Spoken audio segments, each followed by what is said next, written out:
Assalamualaikum warahmatullahi wabarakatuh. Selamat datang di Radio Petang, tempat berkumpulnya kisah nyata, misteri, dan pesugihan Nusantara. Di sini, kami akan membawa kalian menyusuri berbagai cerita penuh teka-teki yang dipercaya pernah terjadi di berbagai penjuru Indonesia. Matikan sejenak hiruk-pikuk dunia, siapkan keberanian kalian, dan dengarkan setiap kisah hingga akhir. Karena terkadang, rahasia paling gelap tersembunyi di balik kehidupan yang tampak biasa. Selamat mendengarkan, dan inilah kisah malam ini. Sebelum kita masuk ke dalam cerita, jangan lupa dukung channel Radio Petang dengan cara subscribe, nyalakan lonceng notifikasi, dan bagikan video ini kepada teman-teman kalian pencinta kisah misteri Nusantara. Karena dukungan kalian akan membuat Radio Petang terus menghadirkan kisah-kisah nyata, misteri, dan pesugihan yang menarik untuk disimak setiap harinya. Tuliskan juga pendapat kalian di kolom komentar. Percaya atau tidak, setiap cerita memiliki pelajaran yang bisa kita ambil.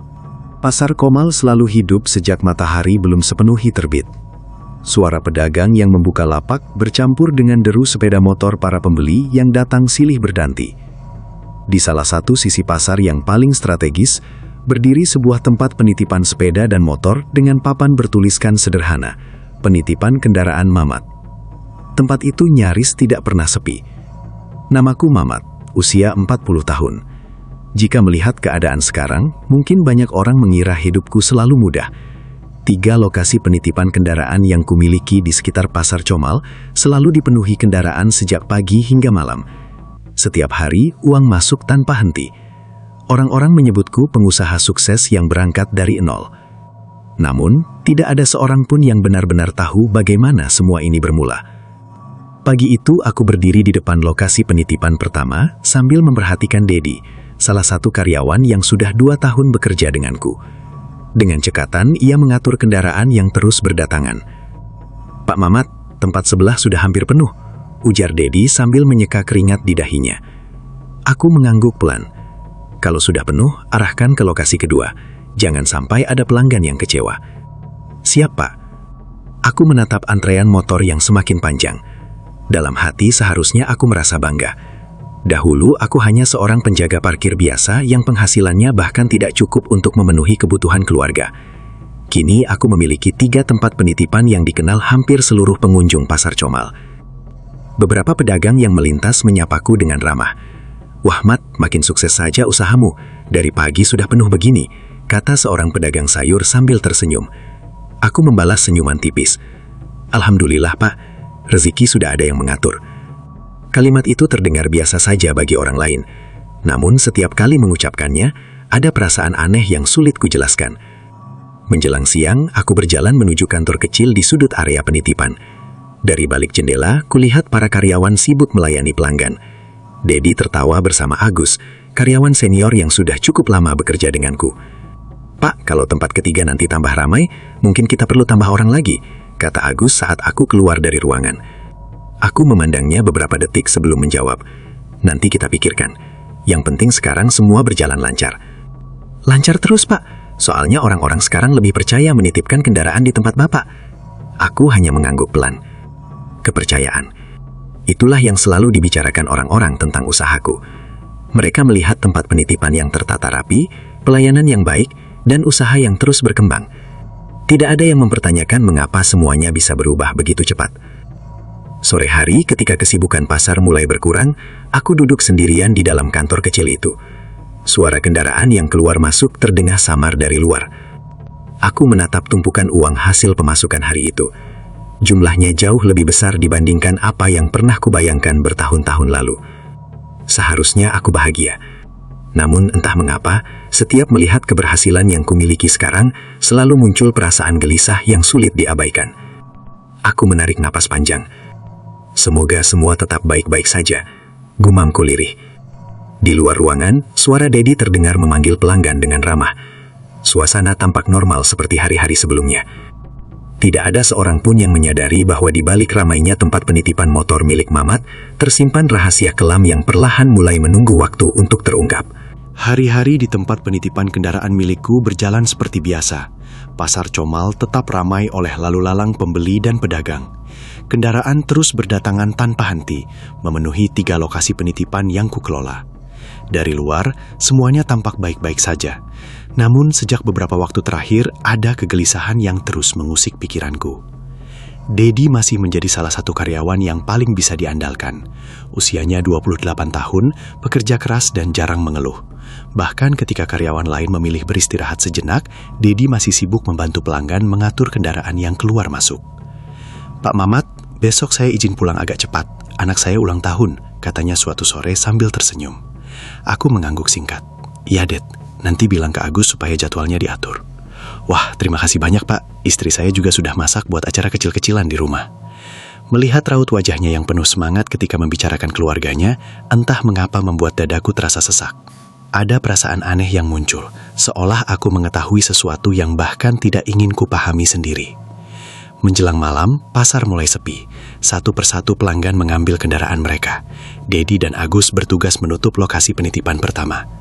"Pak, saya tutup gerbang yang sebelah timur dulu," ujar Dedi. "Ya, hati-hati," jawab Agus. Aku memperhatikan dari kejauhan. Tidak ada hal mencurigakan malam itu. Semuanya tampak berjalan seperti biasanya. Sekitar 1 jam kemudian, Agus masuk ke ruanganku. "Pak Mamat, saya pulang dulu." "Dedi sudah pulang?" tanyaku. "Tadi katanya masih mau merapikan catatan kendaraan sebentar." Aku terdiam beberapa saat sebelum mengangguk pelan. "Ya sudah, hati-hati di jalan." Malam itu aku pulang dengan pikiran yang tidak tenang. Perasaan gelisah kembali muncul tanpa alasan yang jelas. Keesokan paginya, suasana di tempat penitipan mendadak berbeda. Agus terlihat mondar-mandir sambil beberapa kali melihat ke arah jalan. "Pak, Dedi belum datang," katanya. "Mungkin terlambat, tapi teleponnya juga tidak aktif." Aku mencoba bersikap tenang, tunggu saja sampai siang. Namun hingga siang berlalu, Dedi tetap tidak muncul.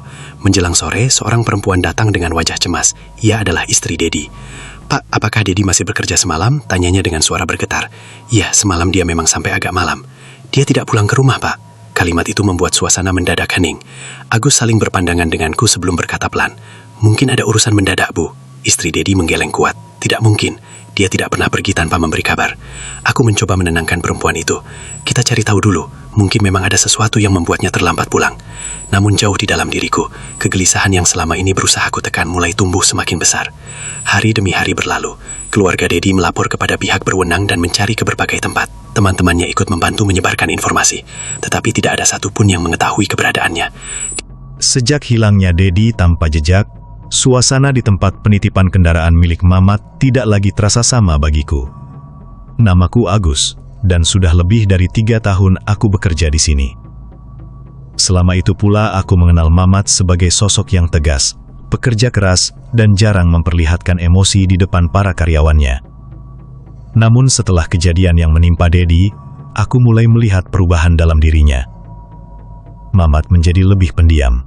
Tatapannya sering kosong ketika memperhatikan kendaraan yang keluar masuk area penitipan. Kadang ia terlihat gelisah tanpa sebab yang jelas. Beberapa kali aku memergokinya termenung sendirian di ruang kantor kecil yang berada di belakang lokasi penitipan pertama. Aku berusaha mengabaikan berbagai pikiran buruk yang muncul. Mungkin aku hanya terlalu memikirkan hilangnya Dedi. Namun semakin hari, perasaan tidak nyaman itu justru semakin kuat. Suatu malam, setelah seluruh pelanggan mengambil kendaraan mereka, aku membantu menutup gerbang seperti biasa. Saat hendak pulang, aku baru sadar bahwa telepon genggamku tertinggal di laci meja kantor. "Ah, bagaimana bisa lupa begini?" gumamku sambil kembali menuju ruangan. Area penitipan sudah sepi. Lampu-lampu pasar mulai banyak yang dimatikan. Saat melewati lorong belakang kantor, langkahku terhenti. Dari dalam ruangan kecil yang jarang digunakan, terdengar suara seseorang sedang berbicara. Awalnya aku mengira Mamat sedang menerima tamu biasa. Namun karena penasaran, tanpa sadar aku berdiri di dekat pintu yang sedikit terbuka. Aku sudah menjalankan semuanya selama ini. Suara Mamat terdengar pelan namun jelas. Tapi sampai kapan harus seperti ini? Suara lain menjawab. Suara seorang pria tua yang belum pernah aku dengar sebelumnya. "Selama kau ingin usahamu tetap berkembang, perjanjian itu harus dipenuhi." Jantungku berdetak lebih cepat. "Tapi aku lelah," kata Mamat dengan nada berat. Aku tidak ingin ada masalah lagi. Pria tua itu terdengar tertawa kecil. Dulu kau datang kepadaku dengan tangan kosong. Kau memohon agar usahamu berhasil. Sekarang kau menikmati hasilnya. Jangan berpura-pura lupa pada kesepakatan yang telah kau buat. Aku menahan napas. Apakah tidak ada cara lain? Tanya Mamat lirih. Semua pilihan ada konsekuensinya. Kau sudah mengetahuinya sejak awal. Tubuhku mulai terasa dingin. Aku tidak sepenuhnya memahami maksud pembicaraan mereka. Tetapi ada sesuatu yang membuatku merasa bahwa semua ini berkaitan dengan berbagai kejadian aneh yang terjadi belakangan ini. Aku memberanikan diri mengintip melalui celah pintu. Di dalam ruangan, Mamat duduk dengan wajah tegang. Di hadapannya duduk seorang pria tua berpakaian hitam sederhana. Wajahnya sulit kulihat dengan jelas karena pencahayaan ruangan yang redup. Aku tidak mau semuanya di luar kendali, ucap Mamat. Pria tua itu menjawab tenang. Kalau begitu, pastikan apa yang menjadi kewajibanmu tidak pernah diabaikan. Aku segera mundur beberapa langkah ketika kursi di dalam ruangan terdengar bergeser. Ketakutan membuatku memilih pergi tanpa mengambil telepon genggam yang tertinggal. Malam itu aku pulang dengan pikiran kacau. Aku mencoba meyakinkan diri bahwa mungkin pembicaraan tadi hanya urusan bisnis atau masalah pribadi Mamat. Namun setiap kali mengingat kalimat tentang perjanjian dan kewajiban yang harus dipenuhi, bayangan Dedi yang hilang tanpa kabar kembali muncul dalam benakku. Keesokan harinya, aku tetap bekerja seperti biasa. Kenapa wajahmu pucat, Gus? Tanya Mamat ketika kami bertemu di area penitipan. Tidak apa-apa, Pak. Mungkin kurang istirahat. Mamat memperhatikanku sesaat sebelum mengangguk. Kalau tidak enak badan, istirahat saja. Iya, Pak. Aku berusaha bersikap normal. Tetapi rasa penasaran mulai tumbuh menjadi ketakutan. Saat melihat Mamat berbicara dengan pelanggan seperti biasa, sulit bagiku mempercayai bahwa semalam aku mendengar percakapan yang begitu misterius. Sejak saat itu, aku mulai mempertanyakan banyak hal. Tentang keberhasilan usaha Mamat yang berkembang sangat cepat. Tentang perubahan sikapnya setelah Dedi menghilang. Dan tentang pria tua berpakaian hitam yang mengatakan bahwa sebuah perjanjian harus terus dipenuhi. Untuk pertama kalinya sejak bekerja di tempat penitipan ini, aku merasa bahwa mungkin ada rahasia besar yang selama ini disembunyikan Mamat. Rahasia yang perlahan mulai menyeret siapapun yang berada di dekatnya. Sejak malam ketika tanpa sengaja mendengar percakapan antara Pak Mamat dan pria tua berpakaian hitam itu, pikiranku tidak pernah benar-benar tenang. Setiap kali melihat Pak Mamat berjalan mengawasi area penitipan kendaraan dengan wajah datarnya, aku selalu teringat pada kalimat yang terus terngiang di kepalaku. Perjanjian itu harus dipenuhi. Aku, Agus, mulai merasa bahwa untuk memahami apa yang sebenarnya terjadi, aku harus mengetahui masa lalu atasanku itu. Selama bertahun-tahun bekerja di tempat penitipan kendaraan miliknya, aku tidak pernah benar-benar tahu bagaimana Pak Mamat bisa memiliki 3 lokasi penitipan yang selalu ramai di Pasar Comal. Yang ku tahu, beberapa orang sering mengatakan bahwa keberhasilan Pak Mamat datang sangat cepat. Suatu siang ketika suasana pasar tidak terlalu padat, aku menghampiri warung kopi milik Pak Darto, seorang pedagang yang sudah puluhan tahun berjualan di Pasar Comal. Pak Darto, sapaku sambil duduk di bangku kayu di depan warung. Wah, Agus, tumben santai, tidak jaga penitipan, tanyanya sambil menuangkan kopi. Masih, Pak, lagi istirahat sebentar. Pak Darto mengangguk pelan. Aku terdiam beberapa saat sebelum akhirnya memberanikan diri bertanya. Pak, Bapak sudah lama kenal Pak Mamat? Wajah Pak Darto berubah sedikit serius. Sudah lama sekali. Bahkan sebelum dia punya tempat penitipan seperti sekarang. Dulu beliau seperti apa, Pak? Pak Darto mengembuskan napas panjang. Dulu Mamat hidup susah. Pernah jadi tukang parkir di pasar sini. Penghasilannya pas-pasan. Bahkan pernah dengar katanya sampai terlilit utang. Aku mulai mendengarkan dengan lebih saksama. Usahanya pernah gagal juga, Gus, lanjut Pak Darto. Waktu itu dia mencoba buka penitipan kecil, tapi tidak bertahan lama. Kendaraan yang masuk sedikit, sementara kebutuhan keluarga terus bertambah. Terus, bagaimana bisa berubah seperti sekarang? Tanyaku hati-hati. Pak Darto terdiam sesaat sebelum menjawab dengan suara pelan. Itulah yang banyak dipertanyakan orang. Beliau melanjutkan, Suatu waktu Mamat menghilang beberapa hari. Tidak ada yang tahu kemana perginya. Setelah itu, perlahan hidupnya mulai berubah. Berubah bagaimana, Pak? Dia seperti mendapat keberuntungan terus-menerus. Lokasi penitipan pertamanya mendadak ramai, lalu berkembang menjadi 2 tempat. Tidak lama kemudian jadi 3. Aku menelan ludah.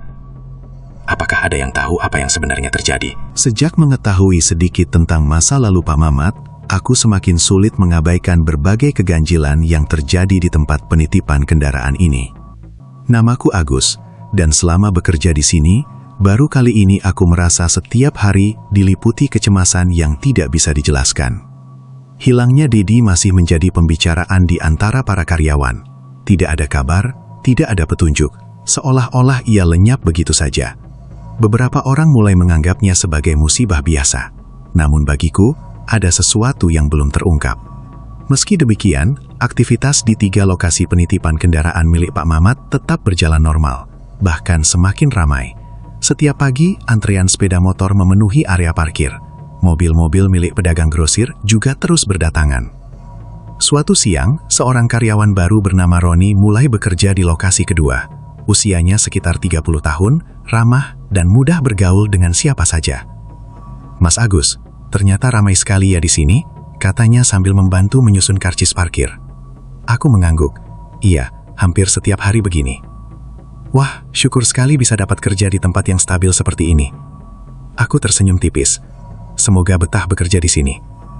Roni tertawa kecil. "Yang penting bisa menghidupi keluarga, Mas." Kalimat sederhana itu membuatku teringat pada Dedi. Ia juga sering berbicara tentang keluarganya. Hari-hari berlalu, Roni bekerja dengan baik dan cepat beradaptasi dengan lingkungan kerja.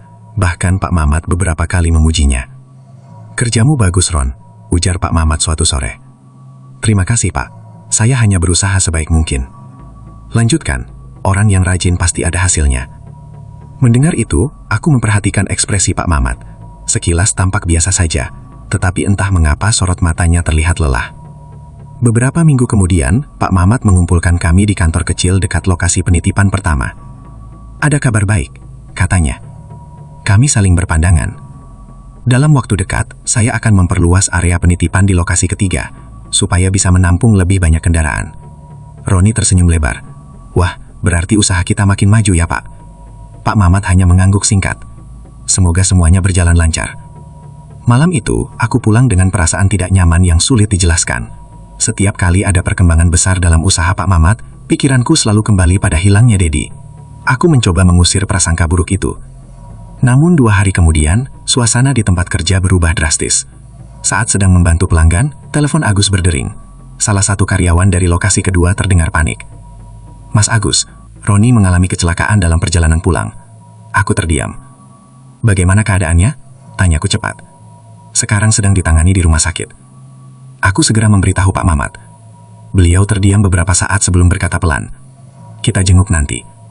Namun menjelang malam, kabar yang datang jauh lebih buruk. Roni dinyatakan meninggal dunia akibat luka serius yang dialaminya. Suasana mendadak sunyi. Beberapa karyawan terlihat syok.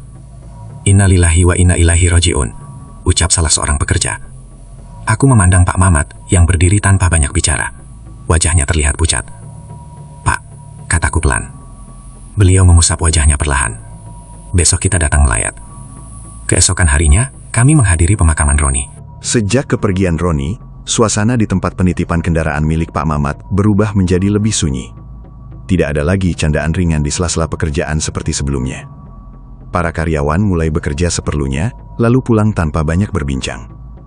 Meskipun aktivitas penitipan tetap ramai seperti biasa, ada perasaan tidak nyaman yang diam-diam dirasakan banyak orang. Aku, Agus, semakin sulit mengabaikan berbagai kejadian yang telah terjadi. Hilangnya Dedi tanpa jejak, dan meninggalnya Roni secara mendadak terus berputar di kepalaku. Ditambah lagi dengan percakapan misterius yang pernah kudengar antara Pak Mamat dan pria tua berpakaian hitam beberapa waktu lalu. Aku tahu, mungkin semua ini hanya rangkaian kebetulan. Namun naluriku mengatakan ada sesuatu yang disembunyikan. Suatu sore setelah jam kerja hampir selesai, aku duduk bersama Joko, salah satu teman lamaku yang bekerja di lokasi penitipan kedua. "Sejak Roni meninggal, kamu merasa ada yang aneh tidak?" tanyaku pelan. Joko menoleh kepadaku. "Maksudmu apa?" Aku terdiam sejenak sebelum menjawab. Tentang Pak Mamat. Joko mengembuskan napas panjang. Kalau jujur, aku juga mulai kepikiran. Tapi aku tidak mau menuduh macam-macam tanpa bukti. Aku pernah mendengar pembicaraan aneh antara beliau dengan seseorang. Kataku hati-hati. Joko menatapku serius. Pembicaraan seperti apa? Seolah-olah ada sesuatu yang harus terus dipenuhi. Wajah Joko tampak berubah. Kamu yakin? Aku mengangguk pelan. Sejenak suasana menjadi hening. Lalu apa yang mau kamu lakukan? Tanyanya. Aku ingin tahu apa sebenarnya yang terjadi. Joko tampak ragu. Gus, jangan sampai kita mencampuri urusan yang bisa membahayakan diri sendiri. Aku hanya ingin mencari jawaban. Beberapa hari kemudian, tanpa sengaja aku memperhatikan kebiasaan Pak Mamat yang mulai terlihat berbeda. Beberapa kali setelah seluruh aktivitas penitipan selesai, beliau tidak langsung pulang ke rumah. Sebaliknya, ia pergi sendirian menggunakan sepeda motornya menuju arah luar Pasar Comal. Rasa penasaranku semakin besar. Suatu malam, aku menghubungi Joko. Jo, malam ini aku mau mengikuti Pak Mamat. Kamu serius? Jawab Joko melalui telepon. Iya, aku hanya ingin tahu kemana beliau pergi. Joko terdiam beberapa saat sebelum berkata. Baiklah, aku ikut. Kami bertemu tidak jauh dari lokasi penitipan setelah seluruh karyawan pulang. Dari kejauhan, kami melihat Pak Mamat keluar dari kantornya. Ia tampak gelisah sambil beberapa kali melihat ke sekeliling sebelum menaiki sepeda motornya. Itu beliau. Bisikku. Kami mengikuti dari jarak yang cukup jauh agar tidak menarik perhatian. Semakin lama perjalanan berlangsung, jalan yang dilalui semakin sepi. Lampu-lampu rumah mulai berkurang, berganti dengan hamparan kebun dan pepohonan. Ini sudah jauh dari pemukiman, ujar Joko pelan. Aku mengangguk tanpa mengalihkan pandangan. Beberapa menit kemudian, Pak Mamat menghentikan motornya di dekat sebuah area yang dipenuhi rumpun bambu. Dari kejauhan, terlihat sebuah gubuk tua berdiri sendiri dalam kegelapan malam. Kami segera mematikan mesin motor dan berjalan perlahan mendekat. Dekat sekali, Gus. Bisik Joko dengan nada cemas. Kita lihat sebentar saja. Kami bersembunyi di balik pepohonan sambil memperhatikan gubuk tersebut. Tak lama kemudian, seorang pria tua berpakaian gelap keluar dari dalam gubuk. Sosok itu langsung membuatku mengenalinya. Itu orang yang pernah bersama Pak Mamat. Kataku pelan. Joko menatapku dengan wajah tegang. Pak Mamat masuk ke dalam gubuk bersama pria tersebut. Dari celah dinding kayu yang tidak rapat, terlihat mereka sedang berbicara. Kami tidak dapat mendengar seluruh percakapan mereka dengan jelas. Namun beberapa kalimat terdengar samar. Aku tidak ingin semuanya semakin buruk. Suara Pak Mamat terdengar berat.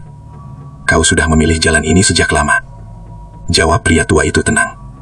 Apa tidak ada jalan lain? Setiap pilihan memiliki konsekuensi. Tubuhku terasa dingin mendengar percakapan itu. Joko menarik lenganku pelan. Gus, kita pulang saja. Aku tetap terdiam beberapa saat sebelum akhirnya mengangguk. Dalam perjalanan pulang, tidak satu pun dari kami berbicara. Sesampainya di rumah, aku tidak bisa tidur. Pikiranku dipenuhi berbagai pertanyaan. Setelah malam ketika aku dan Joko diam-diam mengikuti Pak Mamat hingga ke gubuk tua di pinggir kebun bambu, hidupku berubah dengan cara yang sulit dijelaskan. Aku berusaha meyakinkan diri bahwa apa yang kulihat hanyalah pertemuan biasa antara dua orang yang memiliki urusan pribadi. Namun, semakin keras aku mencoba berpikir logis, semakin besar rasa tidak nyaman yang tumbuh di dalam diriku. Aku tetap bekerja seperti biasa di tempat penitipan kendaraan milik Pak Mamat. Pasar Comal masih dipenuhi pedagang dan pembeli yang datang silih berganti. Deretan sepeda motor terus memenuhi area parkir sejak pagi hari. Dari luar, semuanya tampak normal. Tetapi bagiku, tidak ada lagi yang benar-benar terasa biasa. Beberapa hari setelah penyelidikan diam-diam itu, aku mulai sulit tidur. Setiap kali memejamkan mata, pikiranku kembali mengingat percakapan Pak Mamat dengan pria tua di gubuk tersebut. Setiap pilihan memiliki konsekuensi. Kalimat itu terus terngiang tanpa henti. Akibat kurang istirahat, aku datang bekerja dengan kondisi tubuh yang lelah. Gus, wajahmu pucat sekali, kata Joko, saat kami sedang mengatur kendaraan pelanggan. Mungkin cuma kurang tidur, jawabku singkat. Kamu masih memikirkan kejadian malam itu? Aku terdiam beberapa saat. Iya, Joko menghela napas pelan. Kita sudah tahu ada sesuatu yang tidak beres, tapi jangan terlalu memaksakan diri mencari jawaban. Aku mengangguk, meski sebenarnya pikiranku tidak pernah benar-benar tenang. Malam harinya, saat hampir semua pelanggan telah mengambil kendaraan mereka, aku bertugas merapikan karcis dan mencocokkan data kendaraan yang masih tersisa. Suasana area penitipan mulai sepi. Ketika sedang memeriksa catatan, aku merasa seperti ada seseorang yang berdiri di belakangku. Aku segera menoleh. Tidak ada siapa-siapa. Mungkin hanya perasaanku saja. Aku kembali melanjutkan pekerjaan. Namun beberapa menit kemudian, aku kembali mendengar suara langkah kaki pelan dari arah belakang kantor. "Pak Joko," panggilku. Tidak ada jawaban. Aku memberanikan diri keluar untuk memeriksa sekitar area penitipan. Lampu-lampu penerangan masih menyala. Beberapa kendaraan pelanggan tersusun rapi di tempatnya. Tetap tidak ada siapapun. Aku mencoba menenangkan diri. Mungkin aku terlalu lelah, gumamku pelan. Keesokan harinya, aku kembali bekerja seperti biasa. Namun rasa gelisah itu tidak hilang. Saat sedang membantu pelanggan, Pak Mamat menghampiriku. "Gus, kamu kelihatan tidak sehat," katanya. "Saya baik-baik saja, Pak. Kalau memang butuh istirahat, ambil cuti beberapa hari." Aku tersenyum tipis. "Tidak apa-apa, Pak." Pak Mamat memperhatikanku beberapa saat sebelum kembali ke kantornya. Aku tidak tahu mengapa, tetapi setiap kali melihatnya sekarang, aku teringat pada wajahnya saat berada di gubuk malam itu. Wajah seorang pria yang tampak dibebani sesuatu yang sangat berat. Beberapa malam kemudian, ketika aku sedang bersiap pulang, Joko menghampiriku. "Gus, aku mau bicara." "Ada apa?" "Kamu jangan marah, tapi menurutku kita sebaiknya berhenti mencari tahu tentang Pak Mamat." Aku menatapnya heran. "Kenapa?" Aku tidak bisa menjelaskannya, tapi sejak malam itu, aku juga merasa tidak tenang. Aku terdiam. "Menurutmu kita dalam bahaya?" tanyaku. Joko menggeleng pelan. "Aku tidak tahu, tapi naluriku mengatakan kita harus lebih berhati-hati." Perkataan Joko membuatku semakin bimbang. Di satu sisi, aku ingin mengetahui kebenaran di balik berbagai kejadian yang terjadi. Namun di sisi lain, aku mulai menyadari bahwa rasa takut perlahan menguasai pikiranku. Malam harinya, saat meninggalkan tempat penitipan, aku melihat Pak Mamat berdiri sendirian di dekat gerbang. Beliau tampak memandangi area parkir yang mulai kosong. "Pak," panggilku. Pak Mamat menoleh. "Iya, Gus. Apakah Bapak pernah merasa lelah karena terus memikirkan sesuatu?" Beliau terdiam cukup lama sebelum menjawab. "Kadang ada keputusan dalam hidup yang terus mengikuti kita, seberapa jauh pun kita mencoba melupakannya." Aku tidak tahu apakah beliau sedang berbicara tentang dirinya sendiri atau hanya menjawab pertanyaanku secara umum. Namun ada kesedihan yang jelas terdengar dalam suaranya. Saat berjalan pulang malam itu, aku menyadari bahwa teror terbesar yang sedang kuhadapi bukanlah sesuatu yang terlihat, melainkan ketakutan dalam pikiranku sendiri. Ketakutan bahwa semua kejadian yang menimpa Dedi dan Roni bukanlah kebetulan. Ketakutan bahwa Pak Mamat menyimpan rahasia yang lebih besar daripada yang kubayangkan. Dan ketakutan bahwa semakin dekat aku pada kebenaran, semakin besar pula konsekuensi yang harus kuhadapi. Untuk pertama kalinya sejak bekerja di tempat penitipan itu, aku mulai mempertanyakan apakah mencari jawaban benar-benar sepadan dengan ketenangan yang perlahan hilang dari hidupku. Tetapi jauh di dalam hati, aku tahu satu hal. Aku sudah terlalu jauh melangkah untuk berpura-pura tidak mengetahui apapun. Setelah malam ketika aku dan Joko diam-diam mengikuti Pak Mamat hingga ke gubuk tua di pinggir kebun bambu, hidupku tidak lagi berjalan seperti biasa. Aku terus dibayangi rasa penasaran sekaligus ketakutan. Setiap kali melihat Pak Mamat berdiri di area penitipan kendaraan yang selalu dipenuhi motor dan sepeda milik para pelanggan, aku bertanya-tanya, berapa besar beban yang sebenarnya ia sembunyikan selama ini. Pak Mamat juga tampak semakin berubah. Wajahnya terlihat lebih pucat dan lelah. Beberapa kali aku melihatnya melamun di dalam kantor kecil yang menjadi pusat administrasi ketiga tempat penitipan miliknya. Bahkan ketika para pelanggan datang silih berganti, tatapannya sering kosong, seolah pikirannya berada di tempat lain. Suatu malam setelah seluruh kendaraan hampir diambil pemiliknya, aku memberanikan diri menghampiri beliau yang sedang duduk sendirian. "Pak, belum pulang?" tanyaku pelan. Pak Mamat mengangkat kepalanya. "Belum, Gus. Ada beberapa catatan yang harus diselesaikan." Aku mengangguk sambil berdiri canggung di depan pintu kantor. "Gus," panggilnya tiba-tiba. "Iya, Pak." "Duduklah sebentar." Aku menarik kursi plastik dan duduk di depannya. Untuk beberapa saat, hanya terdengar suara kipas angin tua yang berputar pelan di sudut ruangan. "Apa selama ini kamu merasa ada yang aneh dengan saya?" tanyanya tanpa menatapku. Pertanyaan itu membuatku terdiam. Saya tidak tahu harus menjawab apa, Pak. Pak Mamat tersenyum tipis, namun sorot matanya dipenuhi kelelahan. "Kamu orang yang cukup lama bekerja di sini. Saya tahu akhir-akhir ini banyak hal yang membuat semua orang bertanya-tanya." Aku menunduk, berusaha mencari kata-kata yang tepat. "Pak, saya hanya khawatir." Pak Mamat mengembuskan napas panjang. "Dulu saya hanyalah orang biasa, Gus. Bahkan bisa dibilang hidup saya berantakan." Beliau mulai bercerita dengan suara pelan.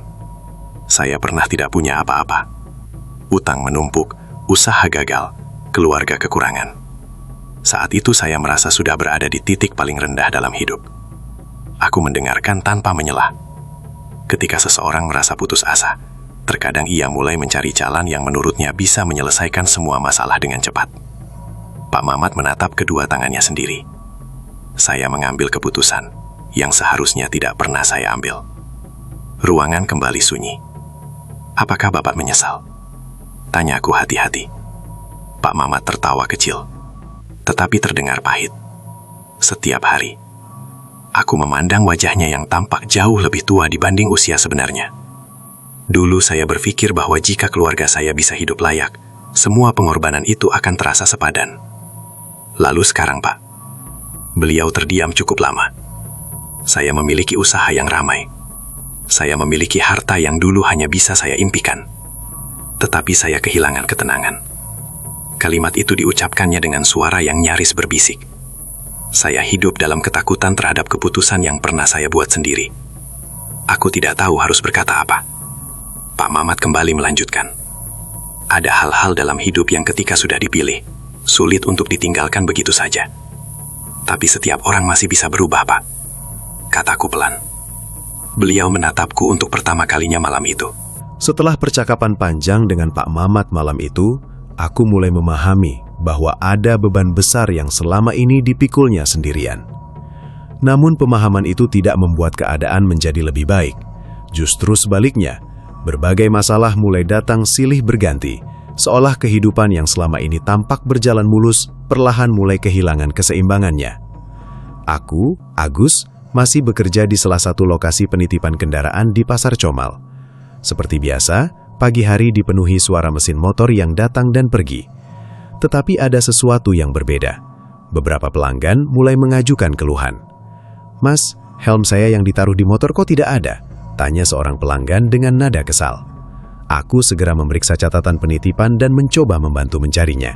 "Sebentar, Pak, kami coba cek dulu." Namun helm itu tidak ditemukan. Belum selesai masalah tersebut, beberapa hari kemudian seorang pelanggan lain datang dengan wajah marah. "Saya menitipkan motor di sini hampir setiap hari, tapi sekarang saya merasa tidak nyaman. Barang di bagasi saya hilang." Aku mencoba menjelaskan dengan tenang. "Kami mohon maaf atas ketidaknyamanannya, Pak. Kami akan membantu menindaklanjuti." Meski berusaha menyelesaikan setiap keluhan dengan baik, kabar tentang berbagai kejadian itu mulai menyebar di antara para pedagang dan pengunjung pasar. Kepercayaan yang selama bertahun-tahun dibangun perlahan mulai memudar. Suatu siang, aku melihat Pak Mamat duduk sendiri di kantor dengan wajah tegang sambil memeriksa buku laporan. "Pak, ada beberapa pelanggan yang menyampaikan komplain lagi," kataku pelan. Beliau mengusap wajahnya dengan lelah. "Berapa banyak?" "3 orang sejak pagi." Pak Mamat menunduk tanpa menjawab. Aku bisa melihat tekanan yang mulai membebaninya. Hari demi hari berlalu, jumlah kendaraan yang masuk ke lokasi penitipan mulai berkurang. Area yang biasanya penuh kini menyisakan beberapa ruang kosong. "Mas Agus, sepertinya sekarang tidak seramai dulu ya," ujar Joko sambil memperhatikan area parkir. Aku mengangguk pelan. "Iya, orang-orang mulai memilih tempat lain." Joko terdiam beberapa saat sebelum bertanya, "Menurutmu apa ini hanya masalah biasa?" Aku memandang ke arah kantor Pak Mamat. Entahlah, namun jauh di dalam hati, aku merasa semua ini bukan sekedar persoalan bisnis. Suatu sore, Pak Mamat memanggil seluruh karyawan untuk berkumpul. Beliau berdiri di depan kami dengan raut wajah yang tampak jauh lebih tua dibandingkan beberapa bulan sebelumnya. "Saya ingin berterima kasih karena kalian sudah bekerja dengan baik selama ini," katanya pelan. Tidak ada yang berbicara. Kondisi usaha kita sedang mengalami banyak kesulitan. Aku melihat beberapa rekan kerja saling berpandangan. Saya tidak tahu bagaimana keadaan ke depannya, tapi saya berharap kalian tetap profesional selama bekerja. Setelah pertemuan itu selesai, aku memberanikan diri menghampirinya. "Pak, apakah ada yang bisa kami bantu?" Pak Mamat tersenyum tipis. "Ada beberapa hal dalam hidup yang memang harus dihadapi sendiri, Gus. Tapi Bapak tidak sendirian." Beliau mengangguk perlahan. "Mungkin selama ini saya terlalu sibuk mengejar sesuatu hingga lupa menjaga hal-hal yang lebih penting." Aku tidak tahu harus menjawab apa. Beberapa minggu kemudian, keadaan semakin memburuk. 2 orang karyawan memutuskan mengundurkan diri karena merasa tidak yakin dengan masa depan usaha tersebut. Lokasi penitipan kedua yang dulu selalu dipenuhi kendaraan kini sering tampak lengang. Suatu malam, ketika aku membantu menutup gerbang, Pak Mamat berdiri di sampingku sambil memandangi deretan tempat parkir yang kosong. "Dulu saya berpikir bahwa semakin banyak yang saya miliki, semakin bahagia hidup saya," katanya lirih. Aku tetap diam mendengarkan. Ternyata saya salah. Beliau menarik napas panjang. Harta dan keberhasilan tidak berarti apa-apa kalau hati tidak pernah merasa tenang. Aku menatap wajahnya yang dipenuhi kelelahan. "Pak, mungkin ini memang masa sulit, tapi semuanya masih bisa diperbaiki." Pak Mamat tersenyum kecil. "Terima kasih, Gus. Malam itu untuk pertama kalinya, aku melihat sosok Mamat yang selama ini dikenal kuat dan sukses tampak begitu rapuh. Usaha yang dibangunnya selama bertahun-tahun perlahan kehilangan kejayaannya. Kepercayaan pelanggan menurun, karyawan mulai pergi, dan berbagai masalah datang tanpa henti. Aku menyadari bahwa tidak ada keberhasilan yang dapat bertahan jika fondasinya dibangun di atas keputusan yang terus menghadirkan penyesalan. Saat meninggalkan area penitipan malam itu, aku menoleh ke arah papan nama yang selama ini menjadi simbol kesuksesan Pak Mamat. Lampunya masih menyala, namun bagi Pak Mamat, cahaya itu tampaknya tidak lagi mampu mengusir gelap yang selama ini tumbuh di dalam dirinya. Beberapa bulan setelah berbagai masalah bertubi-tubi menghantam usaha penitipan kendaraan milik Pak Mamat, suasana pasar Comal tidak lagi sama seperti dulu. Aku, Agus, masih datang bekerja setiap pagi, tetapi pemandangan yang kulihat kini jauh berbeda. Tempat penitipan yang dahulu dipenuhi deretan sepeda motor dan kendaraan para pengunjung pasar, kini sering tampak lengang. Beberapa lahan parkir yang dulu penuh sejak subuh hingga malam hari, kini menyisakan banyak ruang kosong. Orang-orang mulai memilih tempat lain untuk menitipkan kendaraan mereka. Kepercayaan yang bertahun-tahun dibangun perlahan menghilang. Suatu pagi, aku melihat Pak Mamat berdiri sendirian di depan lokasi penitipan pertama. Ia memperhatikan kendaraan yang keluar masuk dengan tatapan kosong. Wajahnya tampak lebih kurus. Rambutnya mulai dipenuhi uban yang sebelumnya hampir tidak terlihat. "Selamat pagi, Pak," sapaku pelan. Pak Mamat menoleh dan mengangguk tipis. "Pagi, Gus." Aku berdiri di sampingnya beberapa saat. "Bagaimana keadaan Bapak?" tanyaku hati-hati. Beliau tersenyum kecil. "Saya baik-baik saja." Namun dari sorot matanya, aku tahu jawaban itu tidak sepenuhnya benar. Kami terdiam cukup lama, hingga akhirnya Pak Mamat kembali berbicara. "Gus, pernah tidak kamu membayangkan bagaimana rasanya memiliki semua yang dulu kamu inginkan, tetapi tidak bisa menikmatinya?" Aku memandangnya sejenak. "Mungkin itu sangat berat, Pak." Pak Mamat mengembuskan napas panjang. "Dulu saya berpikir kalau keluarga saya hidup berkecukupan, semua masalah akan selesai." Beliau menundukkan kepala. "Ternyata yang paling sulit bukan mendapatkan sesuatu, melainkan hidup dengan keputusan yang pernah kita ambil." Aku memahami bahwa selama ini Pak Mamat hidup dengan penyesalan yang terus mengikutinya. Menjelang siang, beliau mengumpulkan seluruh karyawan yang masih bertahan. Kami berkumpul di kantor kecil yang selama bertahun-tahun menjadi tempat berbagai keputusan usaha dibuat. Pak Mamat berdiri di depan kami dengan wajah tenang. "Saya ingin mengucapkan terima kasih atas kerja keras kalian selama ini," ucapnya perlahan. Ruangan mendadak hening. Setelah mempertimbangkan banyak hal, saya memutuskan untuk menutup seluruh usaha penitipan kendaraan yang saya miliki. Beberapa karyawan tampak terkejut. "Pak, apa tidak ada cara lain?" tanya Joko. Pak Mamat menggeleng pelan. "Saya rasa ini keputusan yang terbaik." Aku melihat matanya berkaca-kaca. "Saya minta maaf apabila selama ini banyak kekurangan dan kesalahan yang saya lakukan." Tidak ada seorang pun yang berbicara. Momen itu terasa begitu berat. Setelah para karyawan meninggalkan ruangan, aku tetap tinggal. "Pak, apakah Bapak yakin dengan keputusan ini?" tanyaku. Pak Mamat duduk perlahan di kursinya.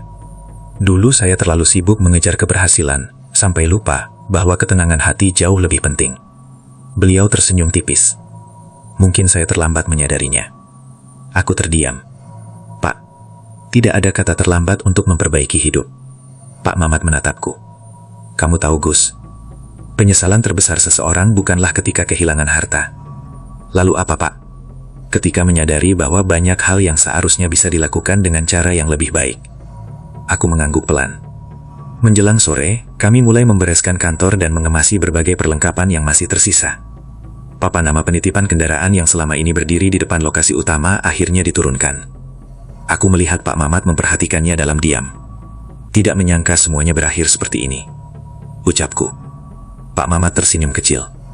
"Hidup selalu memberi pelajaran, Gus." Beliau melanjutkan dengan suara tenang. "Jangan pernah mengorbankan nilai-nilai yang benar hanya demi sesuatu yang terlihat menguntungkan dalam waktu singkat." Aku simpan baik-baik kalimat itu dalam ingatanku. Beberapa hari kemudian, Pak Mamat memilih jalani hidup yang lebih sederhana bersama keluarganya.